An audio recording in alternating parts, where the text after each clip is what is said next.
My name is Kathy McGlynn. I'm the Aquatic Invasive Species Coordinator for New York State Department of Environmental Conservation. I'm Phillips, from before, Invasive Species Education Outreach Coordinator for DEC. And I'm at Brincka. I'm with OPRHB, and I am the Ocean and Great Lakes Educator, and part of my duties is to organize the Watercraft inspection program for parks across the state. So I'll be talking about New York's updated Aquatic Invasive Species Management Plan, which was released on July 15th, 2015. It emphasizes prevention and early detection, and its top priority is the expansion, as I had mentioned earlier, top priority is the expansion of boat stewardship coverage across New York. And there's a very heavy emphasis on prevention. And again, as we all know, there are many ways to achieve prevention, including both regulatory and voluntary efforts. So to dive into the regulatory side, back in 2014, we had some state legislation passed. Senator O'Mara and Assemblywoman Lifton sponsored the legislation, and Governor Cuomo signed it into law on September 2nd of 2014. So this bill requires that boaters, when they're launching their watercraft or floating dock, they need to take reasonable precautions to prevent the spread of aquatic invasive species. It didn't go into detail to necessarily define what those reasonable precautions might be, but the department has taken that into our own hands for legislation regulations that Kathy's going to touch on more in a future slide. So some of the regulatory efforts that came into play after the statewide legislation was passed include an amendment to Article 3 of the Navigation Law, which requires people at public boat launches to post these signs conspicuously on the property somewhere. So it is available online as a PDF that you could download, and the website link is at the bottom there. The department's unable to make these signs available for private or municipal launches free of charge at this time, but we do provide this PDF, and Parks also has a PDF that you can obtain and print up signs if you'd like to have them at launches where you have your stewards. In addition to Amendment to Article 3 of the NAV Law, Parks and DEC both adopted regulations requiring that watercraft users clean, drain, and dry their watercraft before and after coming to a site. So you needed to do that upon launching and retrieval from any state-owned site, I should specify. So those are sites owned by the DEC and state parks, and there are hundreds of those sites across the state. There are a couple of exemptions with regard to the parks and DEC regulations. Non-invasive plants may be used for hunting and wildlife viewing if you're affixing them to the boat for camouflage. That is acceptable. And any legally possessed bait fish and game fish are allowed. And plants that are not invasive that are used for restoration projects are also permitted. However, you are supposed to have permission from the DEC to be engaging in those types of projects. So this might look familiar to some folks who have had programs in the past years. This is the self-permit process, and this would apply in situations where somebody might need to move their watercraft from their transient slip to an on-land location for storage at the end of the season. Also, if they need to transport their watercraft to a cleaning or repair facility, or the transport of any legally caught bass or other game fish that are possessed during a fishing tournament and they need to take their vessel to a weigh station as a part of that tournament. So, for example, if someone's had their boat in the water for the whole season and they go to remove it and they found the hull or motor to be encrusted with zebra mussels, they could have this form handy in their glove, DEC or Parks website, and carry it with them in the event that they were stopped by Parks Police or an environmental conservation officer. So as Meg had mentioned, there's the reasonable precautions. It's part 576, which will be most likely published in Memorial Day-ish this year. And that was originally released in December. There's a public comment period through January 30th. And I've been getting a lot of questions about the specifics of the requirements for this law. So it's focusing on cleaning, draining, and treating, which must be done prior to launching a watercraft at a public boat launch. So cleaning, focusing on removal of all visible plant and animal material on the boat, the trailer, equipment, anchor, those areas and disposing of those materials in the appropriate designated receptacle. Draining refers to removing water or draining water from any water-carrying compartments in your boat, including the bilge, the ballast tank, live well, those such areas similar to that.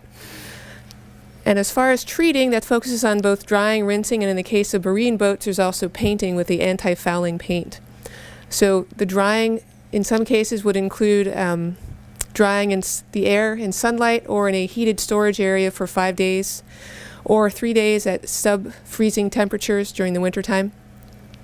Rinsing could include, as Eric Davies had mentioned, what he was doing his research, using a wash station at the 140 degrees Fahrenheit for up to 30 seconds at 2500 psi, or in some cases using whatever water you have available to at least get some of the potential AIS out of those areas, such as the live well, the bilge, those areas that needed to be drained, as well as cleaning off the hull of the boat. So, okay, so I've also had questions about the environmental conservation officers and what they'll be doing to enforce this. They have discretionary authority to enforce the law, but I don't think they're going to be heavily fining people. It's more that they're going to be warning people. If it's a very egregious violation, then I guess it would be more appropriate to have a fine, but I don't think they're going to be handing out tickets left and right. So people were very concerned about that. Kathy, Yes. will we have echoes around the launches, the DEC and the parks launches, to even see the boats come in and out, because we Yeah. don't see them? Yeah. And I mean, I'm sure they rotate their duties throughout the state, so it just depends. But I mean, do they see this as a new role that they need to take on? They have been informed of it. There was a meeting with the Bureau of Fisheries. They do know about it. They have discussed it, yes. So watercraft and floating docks are exempted when they're relaunched from the same water body into the same water body without having been launched into another water body. But floating docks that are not going to the same water body also need to be cleaned off, drained, and dried. And I've had a lot of questions again about public waters and what the definition is, so I've posted the entire definition here, and what we're pretty much summarizing is that it's pretty safe to assume that your water body is a public water body unless you can demonstrate that it's not connected to groundwater, which is pretty hard to do. So just assume that your water body is public water. Okay, so on to Matt, talking about boat stewardship. Is this going to replace When the the law was DEC? originally drafted, the regulation, I believe it also covered vessels leaving water bodies. That's not included anymore now? That is not part of Part 576. So to kind of build on that, does this replace the individual DEC and parks regulations that are in place? No. It's more of an overarching Okay. law to cover all other areas where boats can be launched. So I'm going to be talking about the stewards. I use my hands. So, and how the stewards actually interact with the boaters about these laws. So the main point that our stewards do is that they are education. They are not regulation. So they inform about the laws, and they inform that they could be fined, but they do not go and actively hunt down boats, chase boats to get their license plate, and report those cars. If there is an instant where there is large, like they see constantly individuals leaving a launch that they do not get inspected or they refuse to get inspected, and they see multiple vehicles pulling away with debris on their boats, then they can tell an ECO officer or a parks officer that we have seen repeat violations in this area. Could you please come check it out?